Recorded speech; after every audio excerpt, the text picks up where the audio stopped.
Welcome to AW Corporate Project Series.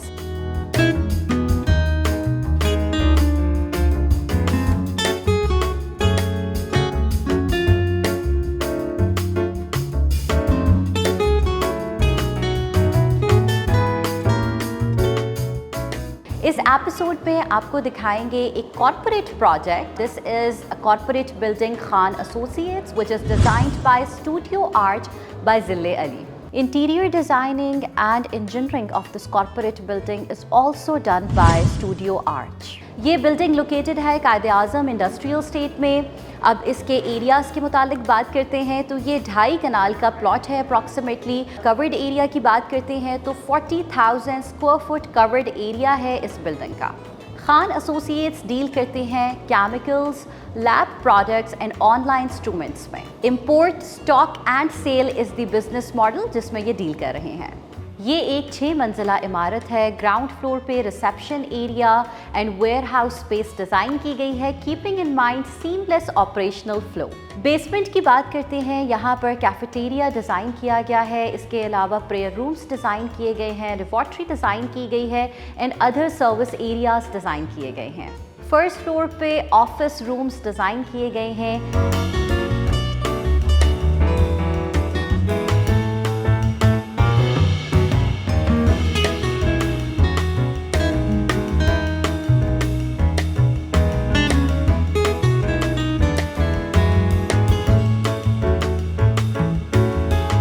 Second floor की बात करते हैं तो यहाँ पर सेमिनार हॉल डिज़ाइन किया गया है.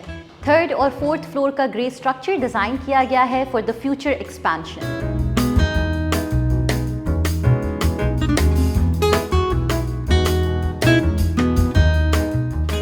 इस वक्त मैं इस कॉर्पोरेट बिल्डिंग के रिसेप्शन एरिया में मौजूद हूँ. सामने वेटिंग एरिया डिज़ाइन किया गया है.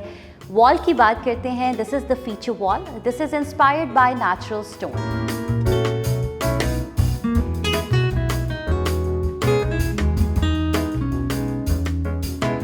मैं इस वक्त एग्जीक्यूटिव रूम में मौजूद हूँ. फ्लोर पर वुडन लैमिनेशन इस्तेमाल की गई है. इस एग्जीक्यूटिव ऑफिस में लग्जरी एम्बियंस किस तरह से क्रिएट किया गया है. एक तो right kind of colours opt किए गए हैं. सटल कलर्स हैं, अर्दी टोन्स हैं. इसके अलावा lights play very important role. आपको नज़र आएगा जितनी भी लाइट्स इस्तेमाल की गई हैं बैलेंस्ड वे में इस्तेमाल की गई हैं, not flashing on your face. एक और बहुत इम्पॉर्टेंट चीज़ है इस एग्जीक्यूटिव ऑफिस में, वो है विंडो. बड़ी खूबसूरत सी हॉरिजॉन्टल विंडो यहाँ पर इस्तेमाल की गई हैं जो कि तमाम तर लैंडस्केपिंग को अच्छे से फ्रेम कर रही हैं. इस पर आपको ऑटम लीव्स खूबसूरत से नज़र आ रहे होंगे जो कि आपको टोन्स ऑफ येलो में नज़र आएंगे. और अगर आप टाइल्स देखेंगे जो कि फीचर वॉल पर इस्तेमाल की गई हैं, इसकी जो कलर पैलेट है वो भी ऑटम से ही इंस्पायर्ड है. फीचर वॉल को देखते हैं तो यहाँ पर हाई ग्लॉस टाइल इस्तेमाल की गई है. हाई ग्लॉस टाइल इसलिए इस्तेमाल की गई है because it's very low maintenance tile. इसके अलावा फर्दर टेक्निकल स्पेसिफिकेशंस की बात करते हैं तो this is resistant to thermal shock, frost resistant है और इसके अलावा फायर रेजिस्टेंट भी है. ऑफिस एरिया में ख़ास करके फायर रेजिस्टेंट मटेरियल्स इस्तेमाल किए जाते हैं ताकि किसी भी हादसे से बचा जा सके. दूसरी वॉल पर देखते हैं तो ये सेम मटेरियल है जो कि हमें रिसेप्शन पर नज़र आया था. ये जो मटेरियल है this is R10 tiles.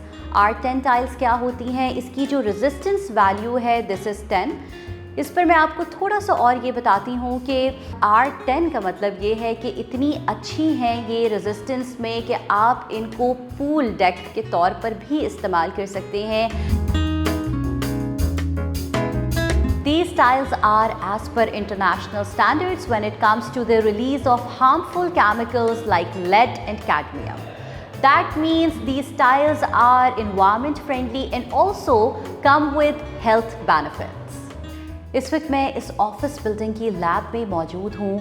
Walls पर देखते हैं तो टेक्सचर पेंट इस्तेमाल किया गया है. अब आते हैं इसकी फ्लोरिंग पर। फ्लोर इस्तेमाल किया गया है, this is as per ISO certifications when it comes to the high and low concentration of acids and alkalis. These tiles are stain resistant, जिसका मतलब ये है कि अगर इसके ऊपर केमिकल्स गिरते हैं तो कहीं पर आपको दाग वगैरह नज़र नहीं आएगा। किसी भी कॉरपोरेट प्रोजेक्ट में मटेरियल्स शॉर्टलिस्ट करते हुए सबसे ज़्यादा अहम चीज़ होती है उस मटेरियल की टेक्निकल स्पेसिफिकेशंस। इस वक्त मैं इस कॉरपोरेट बिल्डिंग की मेन एंट्रेंस लॉबी में मौजूद हूँ and this is a high traffic area. यहाँ पर फ्लोर पे बात करते हैं तो टेक्निकल पोर्सलिन टाइल्स इस्तेमाल की गई हैं। Full body technical porcelain tile ये होती है कि तमाम तर जो टाइल है वो through out full body porcelain में बनी होती है। इसके ऊपर एक स्टिकर नहीं होता, एक पतली सी लेयर नहीं होती, बल्कि थ्रू एंड थ्रू तमाम तर जो टाइल है वो पोर्सलिन मटेरियल में होती है।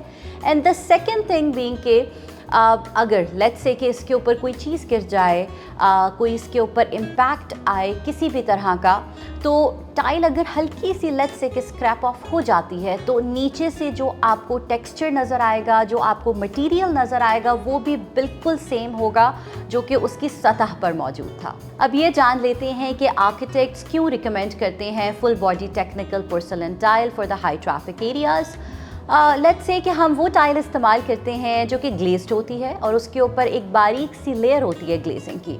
With the passage of time wear and tear होगी और वो ग्लेजिंग ऊपर से हट जाएगी, देखने में टाइल बिल्कुल भी खूबसूरत नहीं नज़र आएगी और उसकी टेक्निकल स्पेसिफिकेशंस कॉम्प्रोमाइज्ड होंगी। सेकेंडली, अगर आपकी टाइल के ऊपर कोई औजार गिर जाता है लेट्स से और वो चिप ऑफ कर जाती है तो अंदर से आपको मुख्तलिफ रंग का टाइल बिस्किट नज़र आना स्टार्ट हो जाएगा। इस वक्त मैं स्टाफ टॉयलेट्स में मौजूद हूँ। यहाँ पर मटेरियल्स की बात करते हैं, एंटी स्किड टाइल्स यहाँ पर इस्तेमाल की गई हैं। फर्दर टेक्निकल स्पेसिफिकेशंस की बात करते हैं तो यहाँ पर जो टाइल्स इस्तेमाल की गई हैं, these are resistant to thermal shock, these are resistant to water expansion, these are ISO certified tiles.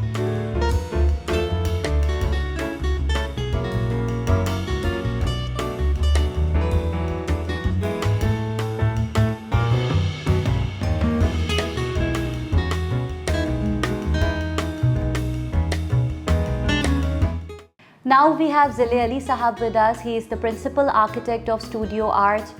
Khan associates project की बात की जाए तो इसके आर्किटेक्ट भी ज़िले अली साहब ही हैं। अस्सलाम वालेकुम। वालेकुम अस्सलाम। क्या हाल है आपके? खैरियत, थैंक यू वेरी मच। मुझे आप ये बताइएगा कि है तो बड़ा एक जनरल सा question but it is very important, what is a good design? Very difficult question.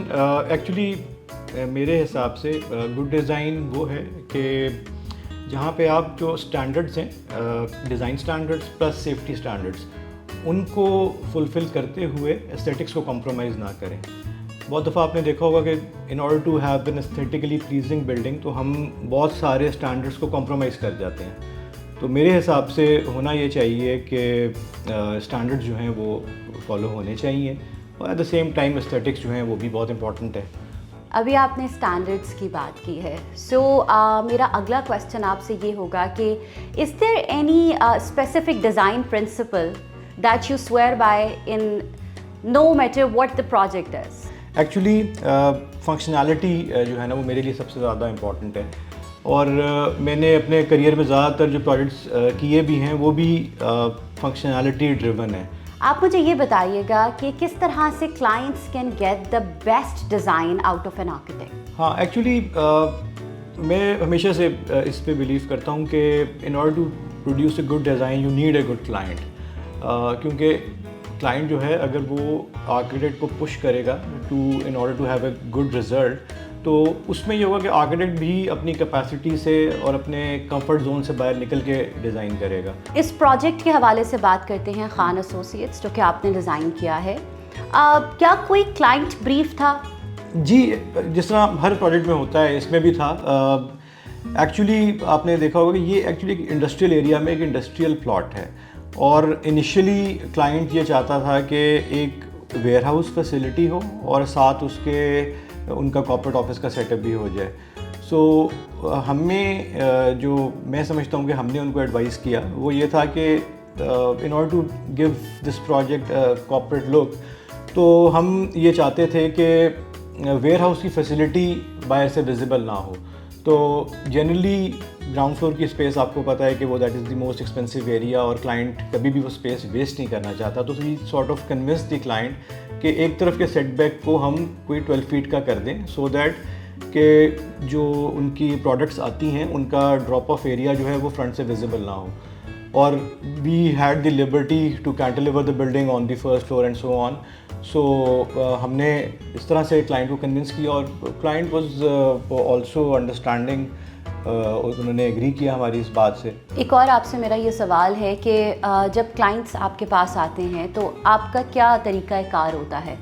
क्या आपका सिग्नेचर स्टाइल देखकर लोग आपको अप्रोच करते हैं, या आप जो है वो क्लाइंट रिक्वायरमेंट से अपना प्रोजेक्ट स्टार्ट करते हैं? एक्चुअली स्टार्ट तो होता है क्लाइंट की रिक्वायरमेंट से, और डिपेंड करता है कि जिस तरह हम लोग ज़्यादा कॉर्पोरेट सेक्टर में काम कर रहे हैं, तो क्लाइंट्स ने हमारे डिफरेंट प्रोजेक्ट विजिट किए हुए थे already, but they had a different requirement. So क्योंकि टेक इंडस्ट्री में आपने देखा होगा बहुत फ्लैशी और बहुत टेकी डिज़ाइंस होते हैं, बट ये क्योंकि एक कह लेंगे कंपनी इंपोर्ट एक्सपोर्ट से रिलेटेड थी, तो इनको थोड़ा सा मैच्योर सॉर्ट ऑफ इंटीरियर्स और आर्किटेक्चर रिक्वायर्ड था। तो इसलिए फिर हम इनकी रिक्वायरमेंट से आगे हमने डेवलप करना शुरू किया डिज़ाइन को। कोई इस तरह के मिस्टेक्स जो कि क्लाइंट्स अमूमन करते हैं while they are getting their work done through an architect, और किस तरह से उसको वो अवॉइड कर सकते हैं? एक जो मेन मिस्टेक जो क्लाइंट कर रहे होते हैं वो क्योंकि डेटा अवेलेबिलिटी बहुत ज़्यादा है, people have access to internet, so they can view hundreds of projects with just one click. So what happens is के वो डाउनलोड करते जाते हैं डेटा, पिक्चर्स एंड एवरीथिंग, और वो क्या करते हैं कि वो पूरा एक डेटा बैंक बना के क्लाइंट जो है ना वो आर्किटेक्ट को देते हैं कि जी आप इस तरह का डिज़ाइन कर दें। उसमें ये रियलाइजेशन के वो चीज़ उनके स्पेसिफिक कंटेक्स्ट में फिट इन हो सकती है या नहीं हो सकती, उस स्पेस में फिट इन हो सकती है कि नहीं हो सकती, वो करनी चाहिए या नहीं करनी चाहिए, वो जो एक मेजर मिस्टेक है ना वो फिर फोर्स करते हैं आर्किटेक्ट को कि जी आप इसको डेवलप करें इस सॉर्ट में। अगर आप आर्किटेक्ट ना होते तो आप क्या होते? I have no idea, I wanted to be an army officer. Why an army officer? No, because I'm a son of an army officer, that's why. आप अपना मी टाइम किस तरह से एंजॉय करते हैं? Do you believe in me time? I do believe in me time, but I generally don't have time for that. So it's just like just a good cup of coffee in some local coffee shop. हमारे साथ इस वक्त वसीउल्लाह खान साहब मौजूद हैं। He is the managing director of Khan associate. Khan साहब, मुझे आप ये बताइएगा कि इस कॉर्पोरेट बिल्डिंग को डिज़ाइन करने में आपकी कितनी इन्वॉल्वमेंट रही है आर्किटेक्ट के साथ? जी, मैं शुरू से इसमें इन्वॉल्व रहा, और आफ्टर सेलेक्टिंग प्रॉपर आर्किटेक्ट, उसकी सिलेक्शन के बाद से लेकर फिनिशिंग तक उसमें 100% मैं इन्वॉल्व रहा। क्या आपकी कोई स्पेसिफिक रिक्वायरमेंट्स थी कि मुझे किस तरह से कितनी मंजिला इमारत चाहिए है, किस तरह का इंटीरियर होना चाहिए है, anything specific about the materials let's say? ये बड़ा इंटरेस्टिंग है क्वेश्चन, क्योंकि जब हमने ये सोचा था there was a futuristic approach, और उसमें यह था कि हम एक ऑफिस बनाएंगे। वो इतनी ये 6 स्टोरी बिल्डिंग बन जाएगी, ये हमें उस वक्त आइडिया नहीं था। हमारी रिक्वायरमेंट थी, जो हमने रिक्वायरमेंट जिले साहब को दी थी बेसिक, कि हम क्या क्या चाह रहे हैं, हम क्या क्या उसमें होना चाहिए। मिसाल के तौर पे कि हमें ऑफिस चाहिए, या हमें एग्जेक्टिव रूम्स कितने चाहिए, हमें बोर्ड रूम चाहिए, मीटिंग रूम, और हमें लैब चाहिए, या हमें सर्विस डिपार्टमेंट चाहिए, और स्टोरेज, इस तरह की सारी चीज़ें। अच्छा, अभी हम जब डिस्कशन कर रहे थे तो आपने मुझे बताया कि इस ऑफिस को ऑपरेशनल हुए हुए कोई 4 मंथ्स हो चुके हैं गालिबन, ठीक है। इन 4 महीनों में का स्टाफ यहाँ पर मौजूद है, स्पेस को यूज़ कर रहे हैं। टाइल्स की मेंटेनेंस के हवाले से मैं जानना चाहूँगी। ऐसा अभी तक तो कोई ऐसा हमें कोई मेंटेनेंस की ज़रूरत नहीं पड़ी। नॉर्मल जो हमारी जो स्वीपर्स हैं, दे आर ऑन कॉन्ट्रैक्ट। वो एक कंपनी है हमारी, एक जिससे हमारा कॉन्ट्रैक्ट है, तो वो जनरेटोरियल सर्विस उनके पास है, तो वो नॉर्मल जो स्वीपर जो क्लीनिंग वगैरह करते हैं, तो वो चल रही है। Thank you very much for your time. Thank you.